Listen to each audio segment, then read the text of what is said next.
کی آخی دے پنجابی جی صافا کہتے ہیں اسی میں نا میں نے کچھ ریت بھر لی کہ وہ دور سے دیکھے گی تو سمجھے گی کچھ لے کے آیا ہے، چلو جا کے اسے بتا دوں گا کہ آج پھر مزدوری نہیں ملی۔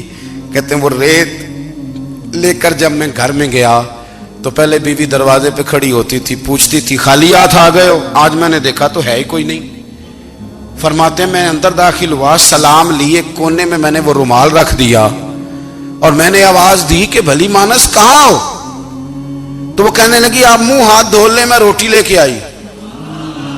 میں نے کہا روٹی کہاں سے آ گئی؟ یہاں تو کئی دنوں کے فاقے ہیں، تو کئی دنوں کی غربت ہے، یہاں تو اس گھر میں تو فقیری ہے۔